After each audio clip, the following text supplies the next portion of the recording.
Vinterdødeligheden i USA. Hvad er der sket? USA har været plaget af stor vinterdødelighed. De sidste 3 år er omkring en tredjedel af bierne døde i løbet af vinteren.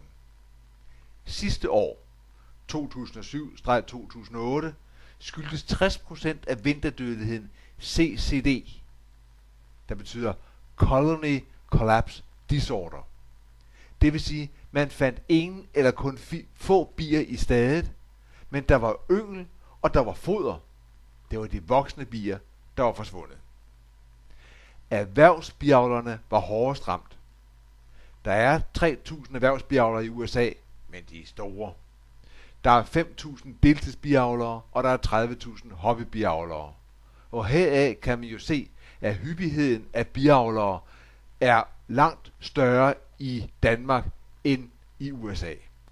Af tabellen kan man se, at kun 15% af vinterdødeligheden i år skyldes CCD, og at produktionsfamilier, det vil sige de familier, der var indvintret efter at have båret honning ind, var hårdere ramt end de bifamilier, som for eksempel var indvintret fra en aflægger. Jeg vil vise et kort klip, som jeg har hentet fra YouTube, der handler om CCD, Colony Collapse Disorder. Den største biavler i USA, som har 70.000 bifamilier, oplevede det forfærdelige år, at en tredjedel af hans bier døde i løbet af vinteren. I USA er en af de store begivenheder mandeltræbestøvningen. I den anledning flyttes knap 2 millioner bifamilier fra hele USA til Californien, køres på store lastbiler i marts måned, hvor bierne skal bestøve de 60 millioner mandeltræer, der findes her. There's a handful of bees in that, but sugar's running out. They didn't eat their sugar yet. For Brett Adey, the largest commercial bee operator in the States, inspecting his 70,000 hives in California is a depressing business. Nothing.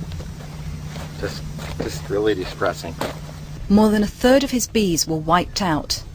It's a similar story across the rest of the United States. Hives that had ate all their protein and looked really healthy, 1st of December had just disintegrated to little knots of bees, and they continue to disintegrate. And we tried to salvage some of them by closing them down to a single box so they conserve heat, and they still disintegrated after that. Just really don't know what to say. How many did you lose? A lot. A lot.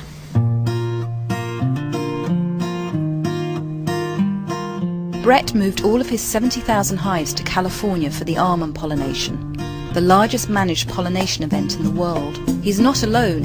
40 billion bees are trucked in. The almond trees are dependent on the bees to bear fruit. As the 60 million trees start to blossom, growers will be renting 1.2 million bee colonies. One of California's bee brokers, 600.000 af USA's 2,6 millioner bifamilier er forsvundet i år. Det er en katastrofe, da bierne er vores vigtigste bestøver. 100 af vores mest almindelige afgrøder er afhængige af bibestøvning. Hvis bierne forsvinder, kommer vi til at leve af hvede, byg og ris. Man regner med, at årsagen til CCD kan være brug af pesticider, parasitter, som påvirker bierne, og her er varroa nok vigtigst, dårlig fodring, samt sygdomme opstået ved virusinfektion. Se filmen, den er meget alvorlig. Beekeepers around the world are warning that a crisis is brewing. A phenomenon dubbed colony collapse disorder has mysteriously emptied beehives in at least 35 states. And from Europe to South America, the bees are disappearing. There is something very different here, and we don't know what to do about it, and we don't know what's causing it. So that's why this problem is really concerning. Estimates are that about 600,000 of America's 2.6 million honeybee colonies may have just disappeared. In some areas of the country, up to 80% of the honeybees have vanished in as little as 6 months. And for such a small insect, the bee's disappearance could have colossal repercussions for humans. They're tiny creatures, their brain is small, and yet honeybees are the most important pollinator on the planet. They account for about 1/3 of the food that's produced in America. Honeybees pollinate nearly 100 of our most important crops. Fruits and vegetables, nuts, seeds, even fibers like cotton. In the United States alone, the value of their services exceeds $15 billion. We rely on this one species to do all this pollination, and they're in trouble.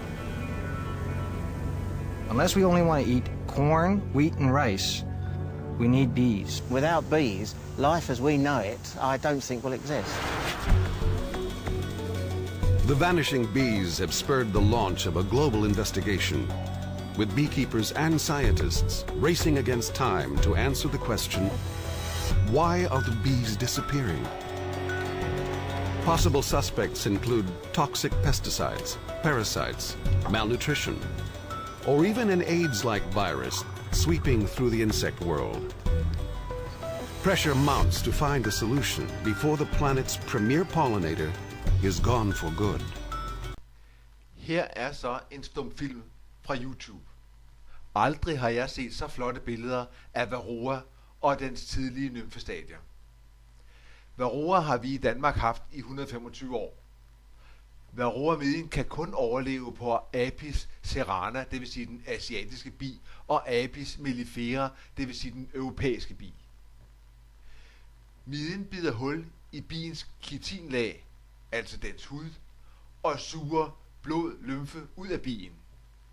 Samtidig smitter den bien med virus, for eksempel deform vingevirus. Og de huller, der opstår i biens kitinlag, kan ikke heles. Det vil sige, at bien nu let kan blive smittet med en lang række andre vira. Det er en flot film. Nyd den.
Thank you.